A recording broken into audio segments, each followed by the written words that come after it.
Big Cock Brock, Mr. Brock Purdy himself, has been cleared of full participation for training camp. Like John Lynch said, it's his team. Is he the quarterback? Yeah, I mean, to start the season, I 100% see Brock Purdy starting. If Brock Purdy starts losing 3-4 games in a row, I think they're definitely going to look at Trey Lance. I'm still behind Trey Lance.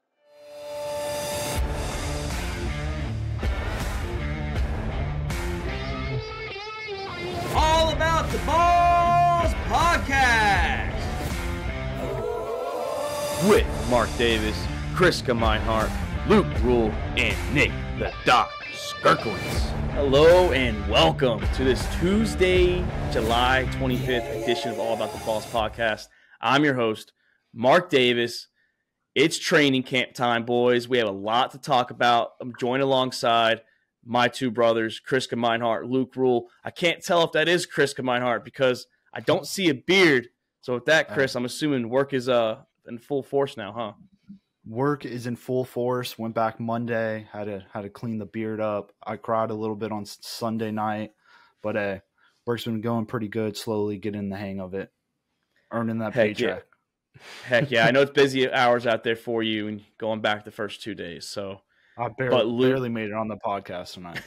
Yeah, it was pushing time there. Luke, how are you doing tonight as you prepare to take your little month training break in a couple weeks? Yeah, I mean, it's just that miserable couple of weeks right before going to the field. So everything that didn't happen and all your planning beforehand just happens this last week. So it's been some long days getting ready to push out next week. Heck yeah, man. We wish you safe travels. We'll wish that to you actually on Friday when we record. But shout out to you, Doc. I know you're with the wife's family out there in Old Tennessee. Hopefully you have a good trip. Hopefully you get there safe and sound. Hopefully you get back to us. Maybe take some notes. Maybe go to the Titans training camp and let us know how Derrick Henry and the new wide receiver out there, DeAndre Hopkins, is doing. But like I said, boys, training camp ramped up. We had some teams that reported Sunday. I believe all our teams are there now. The Falcons reported today. And we had some big signings with money-wise. We had some injuries that are popping up, which were something we're going to keep an eye on. I don't know about you boys, but every time I see my phone light up with news, I'm a little nervous that someone tore an ACL on the Falcons. I don't know about the Saints and Ravens, but that's how I feel every single time I see it. Speaking of ACLs and Ravens. Those Ravens running backs. No, our Ravens all-pro long snapper, RIP, tore his ACL. But it's okay. We signed a Pro Bowl long snapper to get Tucker right. Hopefully the punter and Tucker can adjust to that long snapper being hurt. And hopefully he gets a speedy recovery. I don't understand how he tore his Achilles anyways. All he has to do is hike the ball. Practice is hard. Hey, what's that long snapper doing? He's snapping the shit out of that ball.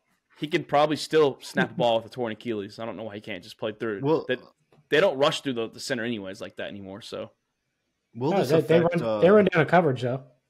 Will this affect Justin Tucker's draft position? No, they got plenty of time to get the long snapper holder thing figured out before week one. I think they'll be okay. Yeah, anyone that needs a kicker, you can still trust Justin Tucker in the 12th or 13th round. So just make sure you grab that kicker. They matter too. I don't think they're bringing a bum in here to fucking snap balls. Unless you're Rizlo, draft your kicker around 3 or 4. Yeah, it's a steal. The kicker out of the job. Yeah, it's a steal, man. Especially for Tucker. I mean, he's a beast. But let's talk let's talk about real people. Luke, not long snappers. Let's talk about the guys that really matter. Specialists matter too. They do. I mean, we saw that stat that's been going around that the starting or the average kickers are worth more than the average running backs, but that also includes all 100, 200 running backs compared to all 32 kickers. So, but speaking of running backs, Saquon Barkley, he found himself back in the news, boys. He did not sign his franchise tag, but they did agree on a 1-year deal worth the same amount, $10.1 million. The only difference is he'll get a $2 million up front for a signing bonus, and he can get $900,000 in incentives.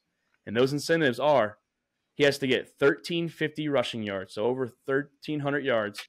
They have to make a playoff berth as well. He has to get 65 catches out of the backfield and 11 total touchdowns. Chris, did Saquon Barkley just spit in the face of all the running backs? He was part of that meeting as well after taking this bullshit deal that is, once again, team-friendly. I mean, I don't know if he spit in the face with them. I think at the end of the day, Barkley knew he was going to play this season. He might have sat out during training camp, but he was going to play. So going ahead, signing this contract and getting $1 million more than what he would have got for the tag is a win for him. I think the biggest L Barkley took was not being able to negotiate that they can't tag him next year. So right now the Giants can do the same thing that they're doing this year to him next year, which I think is a giant L for Saquon. But I think at the end of the day, this is a huge W for the Giants. I mean, you're giving your star running back $1 million more than what he wanted. You're getting him into training camp. You're avoiding that long-term contract right now. You're cutting the distraction from him not being at training camp. And you also left the option open to tag him next year to redo this all over again. I don't think he's going to get that extra $1 million, though, because I don't think the Giants will make the playoffs. I know you're high on that, but remember, he has to get all 4 legs of that deal that he, or those incentives that he needs to get. I just don't think he gets the playoff berth. And honestly, I do think that it's an L for all running backs because of that franchise tag that you mentioned. I think it's him having that in there just shows that the owners and the team, they have so much power that the running backs aren't going to be able to do anything. And one of your top running backs who's at this meeting caved after 2 or 3 days after this meeting. So he didn't even last a week into training camp and after this meeting. So I just think it's a big L for all running backs out there that are trying to get paid. I mean, the running position is an L, so. Yeah, he probably knew he had no chips really on the table anymore. He knew what the deal was on, like what deal was on the table, and he had to like eat it and just take that deal and just ride out. See if he can ball out again this year, maybe make that extra $1 million and get his $2 million signing bonus. But he almost would have been better off just signing the tag, because if he would get tagged again next year, that tag's gonna be even higher. So he's got the potential. If he tears his ACL or something, he's gonna lose out on a lot of money for the following season. Yeah, I saw a quote from Rob Parker. Is his new nickname All Barkley No Bite, because like I said, he didn't stand true to his ground or his words. He was talking about holding out. He couldn't even last a week. That's just the thing. It's like like you did all this fussing and all this whining, and you just don't want to stand your ground and pull the Le'Veon Bell route. Well, you saw what happened with Bell, and Eckler ended up bailing out of it too. Anyways, he got his extra couple million and signed his deal. So he added $1 million onto his deal. So it's not like these running backs have like no leg room with these franchises trying to get paid. Oh, I agree. It's such a bad position. I know Derrick Henry and guys like that got paid, but they're still not getting paid to what running backs used to when it came to like setting the market. So it's a bad position, like Chris was saying earlier. Well, I think running backs are going to have to get used to the fact that they're not going to get these giant contracts anymore. I mean, like we've reiterated a ton of times on this podcast already, is that owners, GMs, and coaches see that you can draft late in the draft and still get production at the running back position. Look at Pacheco. He stepped in huge for the Chiefs. He was a 4th-round pick. I mean, you're getting these late round picks. He was a 7th-round pick. Like last round. Yeah, last round. It's nuts. I mean, these guys are looking, and you can draft these guys late and still get the production. Maybe not as big as CMC, Derrick Henry, but you're still going to get that ground game. So, I mean, why waste all this money that can go to other positions? Well, yeah, most is like teams are running back by committee anyways, so they try to keep fresh legs in. Like having an every down back, yeah, it's nice, but they're gonna fucking wear out throughout this whole season. If you have a committee, you can all pay them the same price as one all-star running back and get the same, if not more, production out of them. These running backs are turning into wide receivers. They're coming out of the backfield catching. Yeah, I also saw a thing too where they throw balls too. Your best friend, the quarterback, is also a reason why you're not getting paid, because a lot of these running backs or quarterbacks can also run the ball. They start doing the read option, so you're allowing your best friend to literally take the ball from you. Like Jalen Hurts was one of the best goal line runners last year. He's a quarterback. Yep. So the Eagles are like, we're not going to pay you Miles Sanders because Jalen Hurts can just do the same thing. I mean, less of a rate that he runs it, but more production from him. You're starting to see a lot more mobile quarterbacks in the NFL right now too. Looks like it's kind of like the new trend, kind of moving away from some of the professional, like pro pocket passers, to a lot of these quarterbacks can do a little bit of everything. Yeah, and that might be an issue too. So the pocket QBs like Peyton Manning and Tom Brady, they benefited from a good running back like Edgerrin James, Corey Dillon for a little while, guys like that. But now, like we said, mobile quarterbacks are taking away that spotlight for those running backs to be on the team because they can just do it all. Yep, speaking of quarterback, Justin Herbert from the Los Angeles Chargers. We saw Lamar Jackson get paid. We saw Jalen Hurts get paid. Well, Justin Herbert just topped Jalen Hurts. He's the highest paid quarterback in the NFL. Just got a 5-year, $262.5 million contract. It could be up worth to $218.7 million fully guaranteed, which he's probably going to get unless he gets injured, and then the numbers will go down a little bit, either 133 or 193. But $218 fully guaranteed if he doesn't get hurt. That means, boys, Joe Burrow is going to be getting paid very soon. So, did the Bengals screw themselves? Did they not pay Joe Burrow fast enough? I mean, I think they did. Like the Bengals are going to have to top this deal now, and probably just more than just a little bit too. I mean, Herbert, yeah, he's got the stats and everything, but he doesn't have the wins like Burrow has. So it's going to be tough not to like top him by like at least 10, 15 million on that deal. I hope even more. I hope they fucking Burrow fleeces with the Bengals for every fucking dollar they got, so they had to fucking get rid of the rest of their players. Yeah, Burrow's going to get paid heavily, and like you said, Luke, Herbert doesn't have the wins like Joe Burrow, so Herbert definitely is going to have to start showing why he got paid. I mean, like Chris said when we broke down the Chargers, he has all the potential in the world, and he has to start winning now. Yeah. He has to show why he's worth it and stop blowing 27-0 leads in playoff games. And that's just the Chargers franchise. They just kind of do that. It's been the same way with Phillip Rivers. Yeah, I mean, I saw this news break, and there's definitely a couple things that like ran through my mind. I mean, this news definitely isn't going to go over well in the next Zoom running back meeting for sure. Eckler's probably not going to be here next year for the Chargers. He's probably not getting paid. And then also, I mean, like the Ravens went through a whole year of contract drama with Lamar to get him to be the highest paid quarterback. I mean, that lasted a total of 3 months. But like y'all were saying, I mean, Justin Herbert, he has the stats. I mean, his first 3 seasons, most yards thrown as a quarterback, first 3 seasons, only quarterback to throw for 4,000 yards every season, and then second most touchdowns behind Dan Marino. So he has the stats there. They found their franchise quarterback. He just needs to win those playoff games. And the big thing for him is he can cash in again. I mean, this is $52.5 million a year. At the end of this deal, he's going to be 31.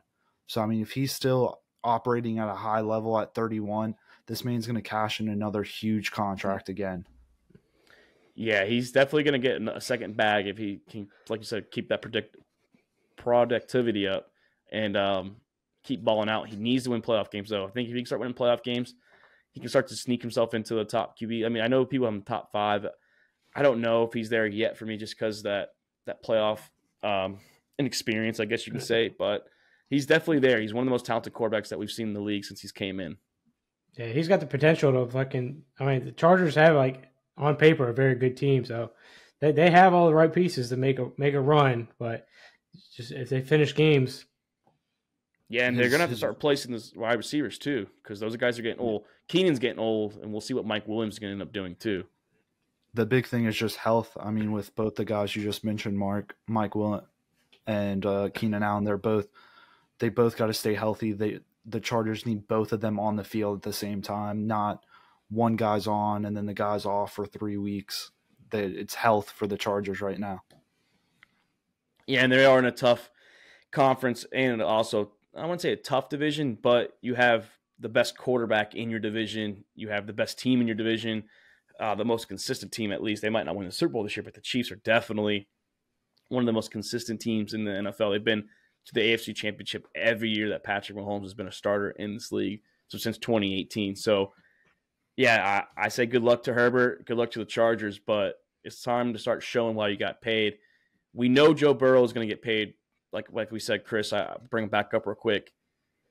Do you think how much more guarantee? Because it's all about guarantees for these contracts in the NFL. It's not like basketball and baseball where everything's fully guaranteed. How much more guaranteed do you think he's going to get if Herbert got 218? I mean, I can see him pushing for 55 to 60 mil a year. So whatever the math is on that. But Damn. I mean, Joe came out today and he said, "Hey, next year they're going to have all the money to sign all their offensive weapons." So is he going to play the Tom Brady route and cut down some of the money? I mean, you got to think also these guys are making money on the side. Not all their money's coming from the NFL. Joe just signed a big contract with Body Armor, got sponsored by them. So, I mean, he's making money. He doesn't need this 55, 60 million a year from the NFL. So, I mean, hopefully Joe takes the Tom Brady route and he's a team player. That way they can keep signing these offensive weapons, but we'll see. If he does that, that will definitely help the Bengals. Like, because you know that Jamar Chase is going to get paid. They're not going to probably pay all 3 receivers. Boyd will probably be, unfortunately, the guy that goes. But they definitely want T. Higgins, and T. Higgins is the question mark because not everyone knows if he's gonna stay or not. I think he's on his last year of his contract because he's not a first-round pick, so he doesn't have that 5th-year option where you can keep him. You can always tag him. I guess the Bucs did that with Godwin, but Godwin was also coming back from an injury. So if he could do that, Luke, I think that would be big for the Bengals. Yeah, I mean, keeping those the best wide receiver trio for Burrow would definitely help him out. But Burrow's going to want it's probably his headline. He may take a very similar deal to Herbert, just so he's not fucking getting like punked over by the Bengals. I think the Bengals franchise is kind of notorious for like not really taking care of their players like overall. That's why they haven't won a Super Bowl in like their history. Yeah. So the big thing is, like you said, Mark, wide receivers. I mean, it all comes down to T. Higgins. I agree. They probably don't keep Boyd, but T. Higgins is the big question mark. Like you said, T. Higgins is the wide receiver that could literally probably go on any other team and be the wide receiver 1 right now. And on the Bengals, he's the wide receiver 2. So does it go to his head that, hey, does he want to win or does he want that paycheck? So it's going to come all down to that. I think Burrow is in the winning game. I mean, like, he's been a winner. I mean, most of his life. He's been a winner ever since he took that hit from UCF, and then he's never looked back. Never lost a game. Can win Ohio State though. Can win there. I mean, he never really got the chance there. So, but hey, you mentioned Tom Brady. You mentioned Tom Brady. I want to give that man a shout out. I'm going to give some love to Tom Brady. I keep up with the juice and the gossip out there. He's been rumored to start dating Irana Shayk, Bradley Cooper's ex-girlfriend. They met at a wedding. Hey, shout out to you, Tom, man. Way to live life. Piss off Giselle. She's apparently not happy about it as it came after her birthday. So, but hey, respect to you, Tom. Love what you're doing out there in the post-NFL life. But moving on to America's team, the Dallas Cowboys. They just paid cornerback Trayvon Diggs $97 million for the next 5 years. I know Luke's shaking his head. Luke, did the Cowboys overpay on this corner who, yes, in the last 2 years has the most interceptions, but also has the most yards given up at the cornerback position? Yeah, I mean, Diggs is that all or nothing cornerback. Either he's going to pick it off or he's going to give up a touchdown. So I definitely think they overpaid for him.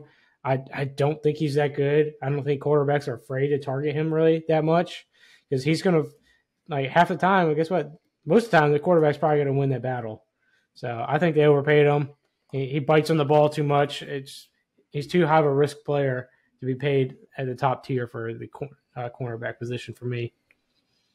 I definitely think that, yes, that first year that we're talking about 2 years ago in 2021, he had a great year with interceptions, but like you said, he had a lot of yards. Last year, he did do a lot better with the coverage yards. He didn't get as many interceptions because he wasn't nearly as aggressive, which was his problem. He was either super aggressive, which got burnt, or he picked it off. He was a lot better. Dan Quinn also helped adjust, more double teams that way, kind of putting a safety that way as well to help out Diggs. So Diggs didn't give up a lot of big plays. So we'll see this year what's going to be done. I know they got Gilmore, but I don't know, man. That's a lot of money for a guy that's, like we said, is give a lot of yards, and they have to pay Parsons very soon too. So the question is, what are they going to do to afford Micah Parsons, who rightfully needs to get paid? Now we're also going to see him at the pass rusher only position. He won't be in coverage that much at all. So I don't know. I think they did overpay a little bit if they're trying to get like the rest of their core defense paid.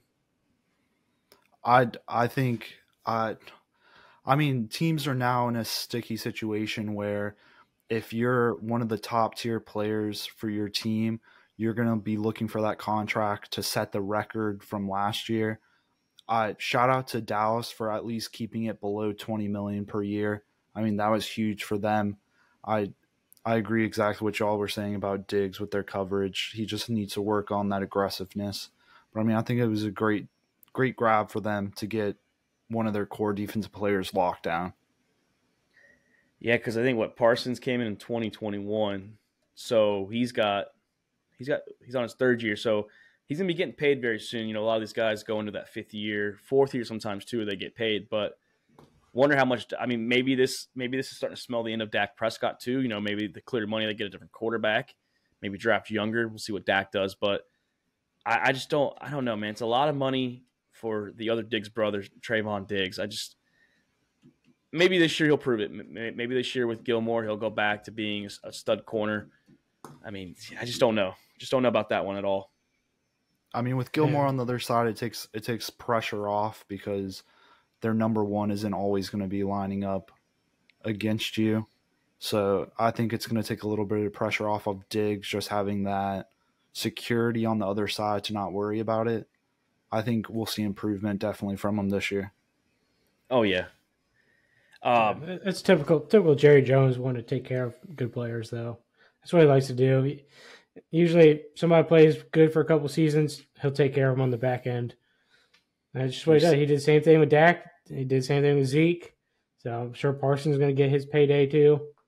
Question is, when's he going to pay Zach Martin? Because he officially held out. I mean, yeah. You know, he's still sitting out there in Dallas just waiting for his money. I feel like that's just a different story though, because he's in the middle of. I mean, not at the middle. He's towards the end of his contract, but he's in a contract right now. Where he gets $22 million next year, too. Yeah, to hold out for that is just ridiculous. And I think I saw somewhere like he's going to lose $1 million which is nothing to him if he sits out all of training camp. Yeah, it's literally nothing at all, especially the much money he's made. I think he's already had a big payday, and then he's trying to get a second one before. Like you said, he's getting up there in age. I mean, he's still the best guard in football. So, I mean, he does deserve to get paid when it's time to get paid. That's the problem, is it's not time for him yet.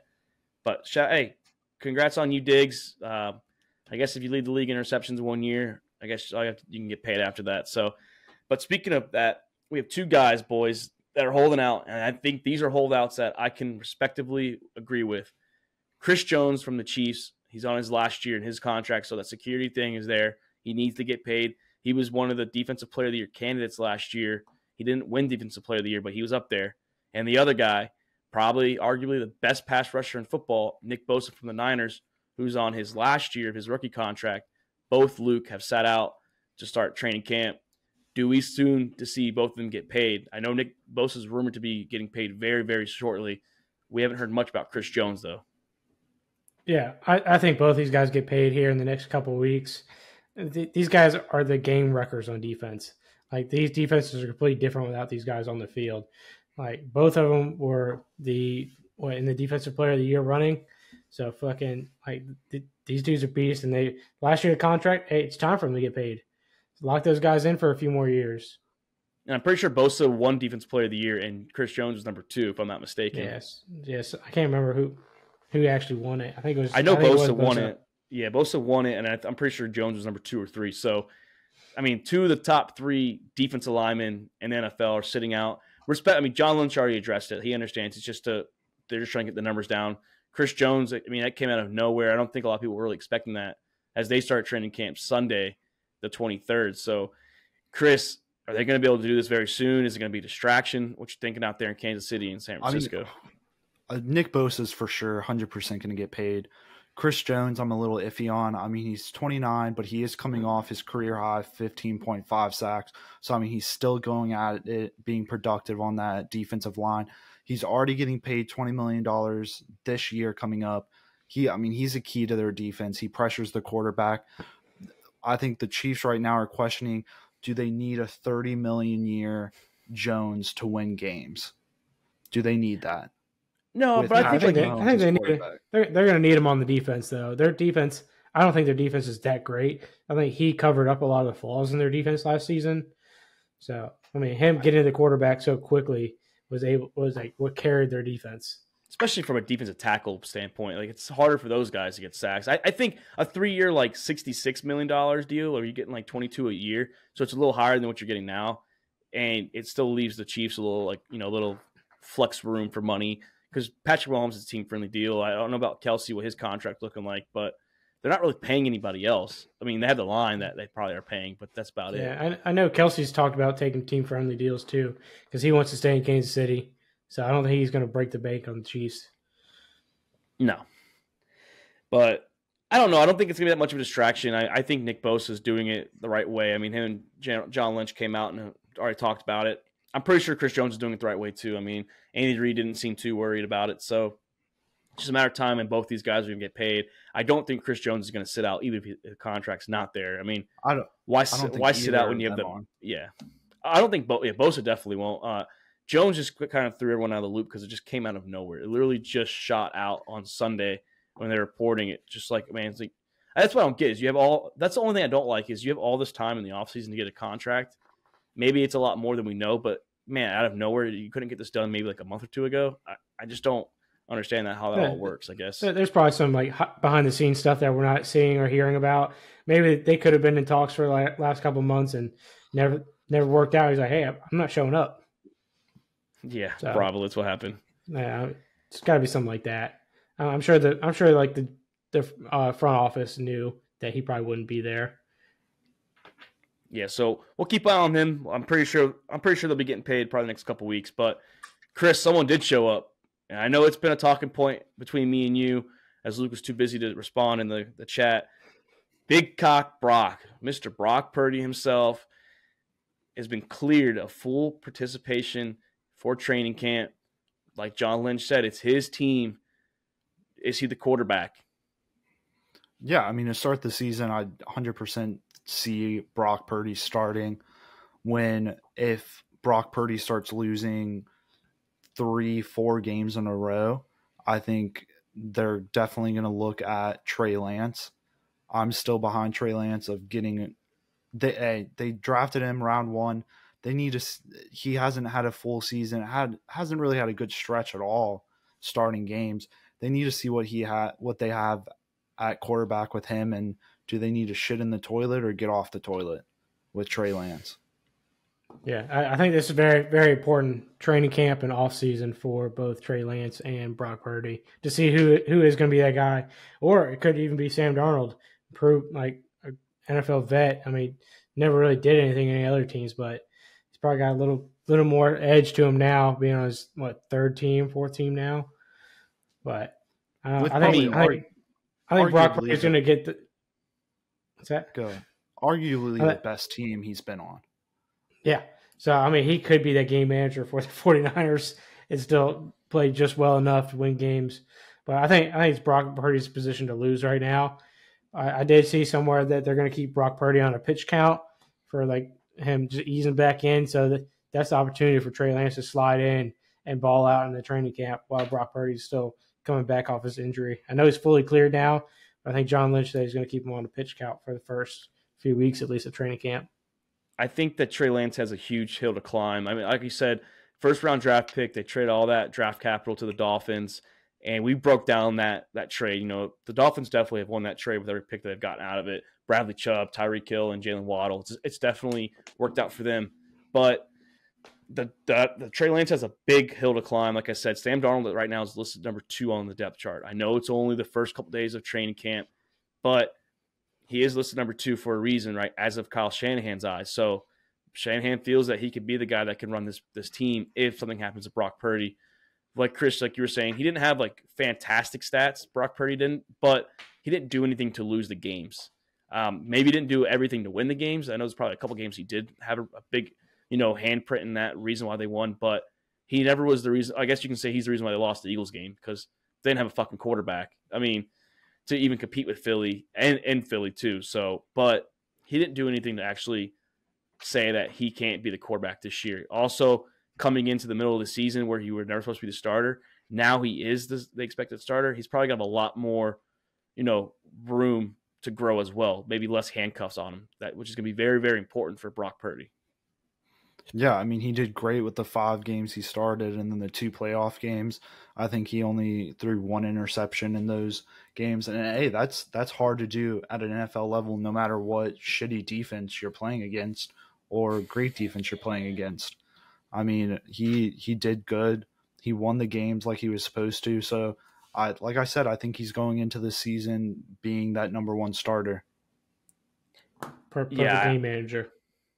Yeah, and right now, like that's what we're saying. Like the Niners' offensive scheme is a quarterback. Like, all you need is a quarterback that can just run some plays and not do anything to fuck up. That's literally the key to the Niners. You can let the run game and all these dynamic playmakers, Brandon Ayuk, Deebo Samuel, George Kittle, and CMC do their thing. You have one of the best offensive linemen in the game too, with Trent Williams out there. Overall line's good, and one of the best defenses, of course. So as long as you don't just screw up, I mean, you're in a good situation. So we'll see. We'll see how much, like Luke said, he's going to be on a pitch count. So we'll see how much he does going into training camp. Preseason's coming up very, very shortly. Let's see if he gets any game time. Maybe he might not. Maybe he might sit out the whole, preseason games, all 3 of them for the Niners. But Chris, we had a big return too. I know this one's a little near and dear in your little heart out there in New Orleans. Jimmy Graham, longtime legend from the Saints, did play with the Seahawks, Bears, and Packers as well. But he's back on a 1-year deal. He's going to be there with Derek Carr. Does he produce in the 1 year he's there, or does he not even make the team? It's hard to say. I mean, I saw this and I immediately thought that it was going to be like a one day contract for him to retire in a Saints uniform. Then I saw it was a year. And I mean, the first thing I thought was the tight end room for the Saints is already so filled. I mean, we got Juwan Johnson that's coming off a great year. Taysom Hill, I mean, he speaks for himself. And then Foster Moreau that already has that connection with Derek Carr. So, I mean, he has a big battle to try to get into that starting position. So we'll see. I mean, I would love to see Jimmy Graham out there. We drafted him. He did phenomenal. And then if he makes the teams, the Falcons better secure those goalposts because he's dunking on that shit. I'm pretty sure he's fucked up our goalposts though a couple times or two in his career. I know a couple of the goalposts he actually had to stop the game to fix. But no, I'm excited to see what it's going to be like. I used to love watching Jimmy Graham play. Didn't like watching him play when they won because he was so dynamic. He's one of the top tight ends in the league when he's playing. But interesting to see. I mean, he's a little older. I think he's 37 or so, 36. Yeah, so he's up there.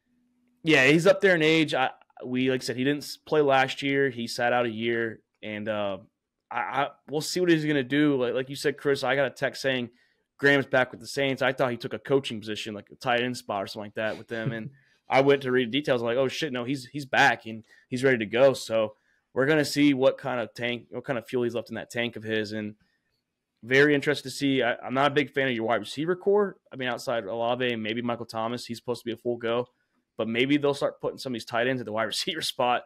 They fucking have enough of them to do it. So yeah, I mean, we have Rashid out there. Take the top off. Yeah. And balls. But Luke, a former corner of yours, Marcus Peters, signed with the Raiders. It's a 1-year deal, probably a prove-it-year deal. He's 30 years old.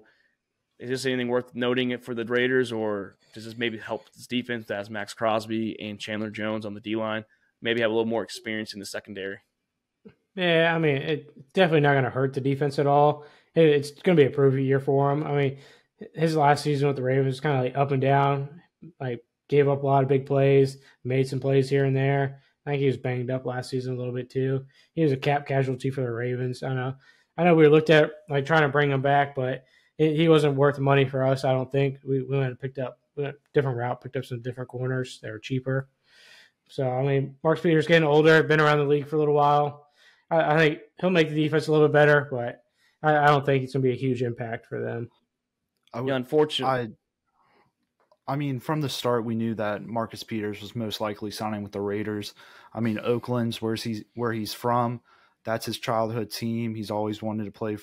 I don't know about always wanted to play, but he's wanted to play for the Raiders. I mean, the Raiders have the bottom 3 defense So any signing on the defensive side is going to be a great signing. And the Raiders are going in it with like the Patriots defensive scheme where they're playing man-to-man. If there's a big wide receiver, they're getting a big corner out there. They're adjusting. So, I mean, Marcus Peters is going to have to step up. He's in probably one of the divisions with the most elite quarterbacks, like you mentioned earlier, Mark. Mahomes, Herbert, and then Wilson, which we're expecting to be better with Sean Payton as the head coach. But I think he just adds a huge locker room presence, which the Raiders probably need.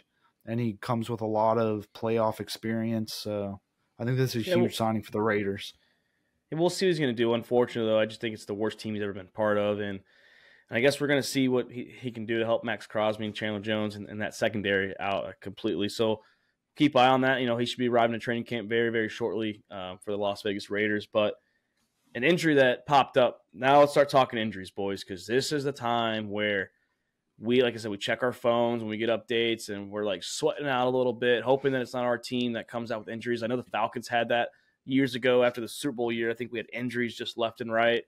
And the first one we're going to talk about is from a team that's already got not that much room in the wide receiver depth chart. Kadarius Toney from the Chiefs. Second year in a row, he got surgery on his knee, I guess, to clean up some cartilage. But Andy Reid said he should be good to go very soon. He should have a quick recovery. Luke, are you worried about this Chiefs wide receiver core? I mean, like I said, I think this is the one weakness of the Chiefs is the wide receivers. They have a lot of gadget guys, but not a lot of dominant number ones. Yeah, I mean, I was already a little worried about their wide receiver room. I mean, Mahomes just he's able to elevate his wide receivers, but looking at their wide receivers, they're not very good. I think Toney is probably their top wide receiver this season. So I mean, having him healthy week 1 is gonna be huge for them. I mean, he is that gadget player. He's a super dynamic player. So I mean, if he's healthy and he can stay healthy, he'll probably make a huge impact for the Chiefs this season. But other than that, there's not too many wide receivers outside fucking tight ends on the Chiefs that can ball out catching the ball. Yeah, I know Rice made a hell of a play out in training camp, and then Justin Ross has been working with number ones too, Chris. So some things to keep an eye on with the Chiefs. You do have that rookie receiver Rice. Justin Ross is there. You have Sky Moore still, but yeah, Toney, they need him, I think, to be that kind of gadget guy too. Yeah, I mean, Toney was going to be one of my breakout players of the year. And they're, like y'all mentioned, the Chiefs are struggling with the wide receiver core. They have these young guys that are good, but can they step up? I mean, unfortunately, Toney's had like a plagued injury career. I mean, 2 seasons so far, both getting injured, only 10 games his rookie year. Then last year, 2 games with New York, then traded to the Chiefs, and then just missed 3 games with the Chiefs. I mean, he's a game changer. Andy Reid wanted him to step up this year, and it looks like hopefully this injury doesn't linger into the season. Hopefully they keep him out long enough to where he fully heals. I mean, like y'all said, he's a gadget player. He's a great returner. He had a great punt return in the Super Bowl, got a touchdown in the Super Bowl. So, I mean, they need him.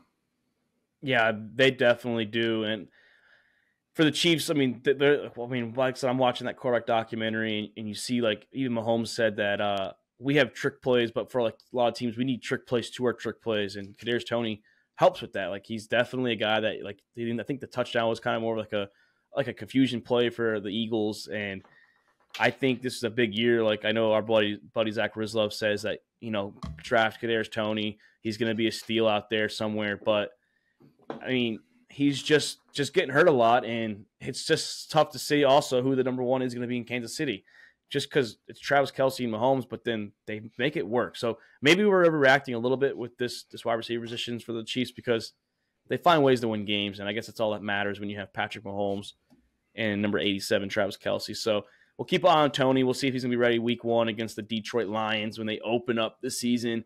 Boys, we're 44 fucking days away. Just throw that out there. We are 44 days away from the NFL season. Detroit Lions, Kansas City Chiefs. So, man, I'm getting pumped up. Yeah, big. And speaking of a big injury, Nyheim Hines out of the Buffalo Bills, they got him from the Colts last year. He was a kick returner. He also ran 2 kickoffs in that game against the, I believe, the Patriots after the DeMar Hamlin game. He's out for the year. He was the first name that fell out with a big injury. They do have Damian Harris and James Cook, Little Cook out there. Do the Buffalo Bills, Chris, make a run at Dalvin Cook, or do they settle with Damian Harris and Little Cook? They do have the guy from the Saints who can return kicks and punts, so that's not an issue there. But for running back depth chart, do they go after Dalvin? Yeah, I mean, it was a freak accident with Hines with a jet ski. And then Dalvin tweeted out after this was that he would love to go play with his brother.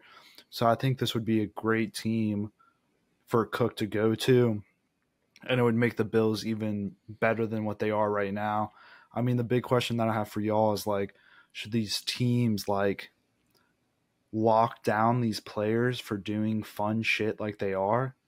I mean, well, a lot like, of the contracts say you can't do that stuff. So, but it's like these guys have to live their life. I mean, they're playing for all this money. Like, where do you balance life and the game?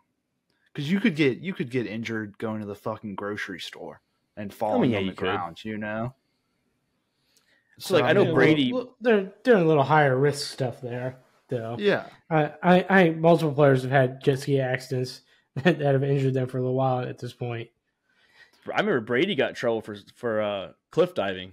I mean, Belichick reamed him out and said, "Yo, you're not fucking doing that again, buddy. Like, you know, you're the star quarterback of the team." I know, like, some guys even have it in their contracts. They can't even go play pick up basketball. So like Luke said, high activities. It's a lot of these teams frown upon that, especially for the players. You're not supposed to be doing stuff like that, anyways. Unfortunately, that's the consequences you get for playing in the NFL. Yeah. It's just like, where do teams and owners, coaches draw the line of what these guys can do on the off season where they're not on the team right now, or I believe that all activities. I think they negotiate on their contract, so like that's something that the agent and the player and then the owner will have to sit down and figure that out whenever it comes to it. But Chris, like you said, though, Dalvin Cook, I think if they use him right, perfect fit. I think with the weapons they have there. The only problem is Buffalo. They don't seem that they actually use running backs that much. So that's the only hesitant part, is he's just going to be there for distraction, or they actually use him. And I think if they use him, put him with his brother and put him with Damian Harris, and let the three of them figure it out with Josh Allen and Stephon Diggs. I mean, I'm eager to see if Cook signs soon. I mean, all these teams are starting up training camp, and you would expect that Cook would want to be there at training camp to get the chemistry with their new team, and not just show up week one and say, "Hey guys, like, I've studied the playbook on the flight over," you know? So it's like, hopefully we see some news soon about where Cook's going to go, and he's just not trying to dip out of training camp and then show up week one. Yeah, that's probably what's going to honestly. A lot of players like to do that. A lot of players like to sit out of training camp anyways. But I don't know. It would be cool to see both Cooks playing together on the same team. I don't know if I think the Edmonds they did that, both the two players on one team, and the Watts both did that. Yeah, but same position too. That'd be kind of cool. Yeah, that would be cool to see them both line up together on the opposite side of Josh Allen in a shotgun both in the backfield. Yeah, but yeah, we'll keep an eye on the Bills, see what they're going to do with that running back spot. Last two things we're going to talk about. We're going to hammer some college football. Head coach from the Michigan Wolverines, who has made the playoffs the last 2 seasons, Jim Harbaugh, is potentially facing a 4-game suspension, Luke, as he's facing some recruiting violations from COVID. Also did not cooperate with the league, or the nation, whatever, and he's going to face 4-game suspension. But hey, Michigan lucked out. They play 4 cupcake games to start off the season, so fuck it. He's like, just suspend me and get it over with, right? Yeah, not a big deal for Michigan at all. I don't see any major effects coming out of this anyways. So all these coaches are having recruitment violations. They're just not getting caught. He just had to get caught for fucking the COVID year. Like, I mean, some player didn't get enough money in his little fucking, like, his little sandwich bag. He just decided to rat him out. There has to be more to it than him getting caught, because teams are getting caught. You see Tennessee. I think he lied about it. He lied about it after the fact or something like that. Then maybe I think there's more to it than that. I mean, Tennessee's getting hit hard. LSU got hit for it with Coach O during COVID. I mean, I think Michigan's pushing hard for at least a 4-game suspension. Like you said, Mark, East Carolina, UNLV, Bowling Green, Rutgers, like you don't need him there for these games. Like a student coach could coach these games and Michigan can win. I don't think it's a big L for them. And I think with all these recruiting violations, I think the NCAA needs to put the foot down. Make a show off of Harbaugh, maybe suspend him, maybe not. I mean, maybe a year, who knows? And I would say that if it was any coach other than Michigan, like if it was any other coach, you know. I don't think they do that just because I don't think they want to lose him. The potential of losing Harbaugh in the NCAA is probably not too far off if he doesn't win a championship here in the next year or so. I mean, every single season they talk about him moving to the NFL to coach. So I don't think they want to do too much for him to like, hey, fuck it, I'm done with college and leave. Yeah, I mean, he's a big name in the coaching game for college football. So well, he was rumored to go to the Colts this year, and he turned that down. So he was rumored, and the Raiders too. Yeah, the Raiders they hired McDaniels. But Luke, you're not seeing those Big 12 schools, UCF and Texas, doing this shit. So maybe these other schools just need to like look at us and be like, hey, this is the model when it comes to actually recruiting legally in the correct way. We're not cheating out here. Probably why you don't win championships. But yeah, it's okay. We don't cheat. We don't have to cheat, I guess, to win. I mean, we like to try and be clean image, But Texas and Florida schools, they know how to do it. So, not all Florida schools. Yeah, not all Florida schools. It's been a while for some of those Florida schools. UCF is the most recent Natty champs in that state. So yeah, they are. But moving on though, week 1, it was announced they chose their location for College Game Day, and they're going to the Queen City, Charlotte, North Carolina, for the Duke's Mayo Classic, North Carolina and South Carolina. And boys, I just think that this week 1 of college football, I'm excited for college to get back. Don't get me wrong. I'm going to watch week 1, but it's such a shitload games on Saturday, like just crap games. There's some better ones on Sunday with your team, Chris, LSU and Florida State, rematch of last year's game that was in New Orleans. I think I'd rather watch Utah, Florida on Thursday night. There's just these games week 1 just completely suck.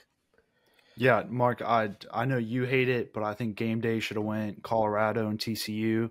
I mean, seeing primetime coach's first college game, it's going to be huge. Everyone's going to be tuning into that game regardless if it was game day or not. I think week one sucks, but it's also teams. These are like the Powerpuff teams that teams are warming up to. Like college, you don't have your preseason games, so you don't have games to like slowly get into it. And this is like their time for these players to go 110% hitting somebody that's not on their team. So like week one's always usually a shitty week with these small games. So I wasn't expecting much.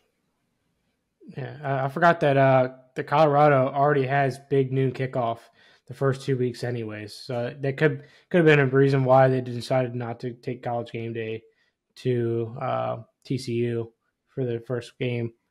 They're selected a month or two ago for big noon kickoff. Yep, or maybe 3 months ago at this point. I don't know. Probably Prime signed his contract. Yeah, Colorado's got the first 2 weeks of the year. Yeah, it's a shame. I mean, so I guess Big Noon will have a good time with their ratings. I just think that normally you get your 3 to 5 good games Saturday. Normally, like you said, Chris, it is a lot of times for like these teams to get it warmed up, but you still get normally your 3 to 5 good games. And it seems like week 2, I know we're not that high on week 2, but at least week 2 has some good games that they're making up for week 1, unfortunately. Yeah. But I mean, all our teams play. I mean, besides you, Chris, me and Luke's team we don't play anyone really impressive, but yes, you guys get Sunday night on the day before Labor Day in Orlando at Camping World Stadium against the old Florida State Seminoles. So, it's going to be revenge game for LSU. It's going to be a revenge game. Yeah, you guys were in it last year. You guys we're going to actually have special teams this year. They lost it last year. Yeah, so maybe a missed field goal or a missed extra point. Maybe the team that travels the most will win it the series. So maybe you guys will split this little 1-1 you guys got. I'm pulling for you. I don't want to see Florida State win. I want to see LSU come in there in Orlando and take it. Yeah, that's how I feel. Fuck all the Florida teams, honestly. That's how I feel. For real. be completely honest with you. Fuck all the Except Texas for teams, FAU. too.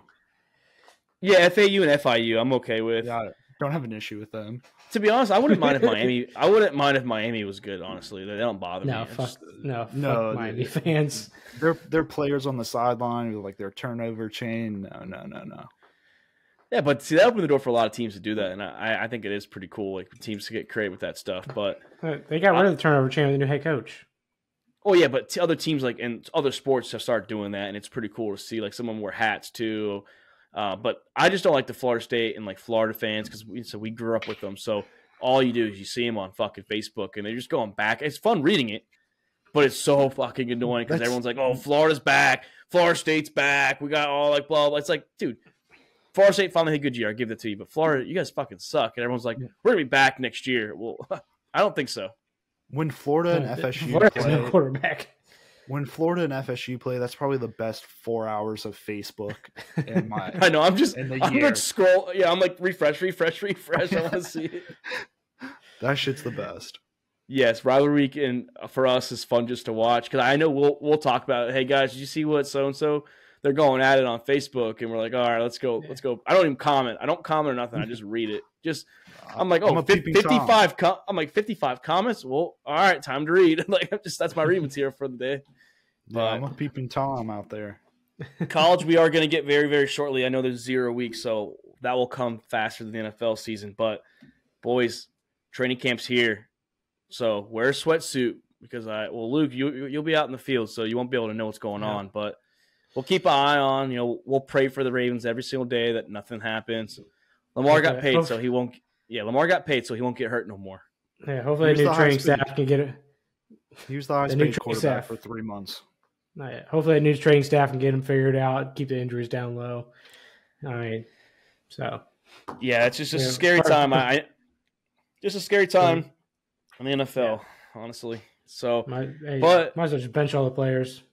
Well, the problem with that is if you roll them out into straight the season, you're gonna have a lot more injuries if you just go 0 to 100. So, you unfortunately have to do training camp, and you unfortunately have to do some preseason just to get that game flow going. You don't want, like I said, 0 to 100. You're gonna have a lot more leg injuries with a lot of these teams, and you might as well just be watching the XFL and the USFL at that point. That's all it would be. Would literally be backups. I'm excited to see the hard knocks of the Jets coming out here soon. I've seen 2 videos of 2 different fights already at Jets training camp, and I've seen some crazy plays that Aaron Rodgers has been throwing some nice balls out there.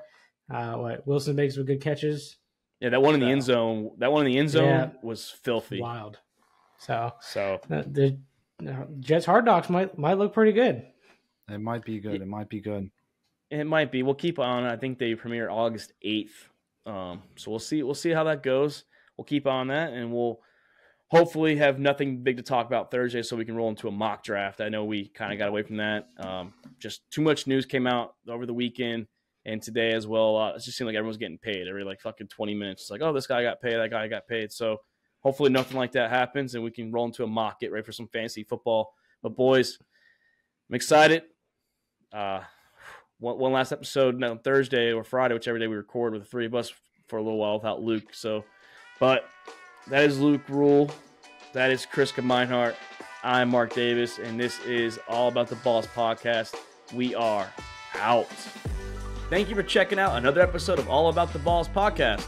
We want to thank all of our listeners and supporters of the Sack House. You can listen to the show on Spotify, Apple Podcasts, and YouTube. And don't forget to subscribe and give us a follow on Twitter and Instagram @the Sack House.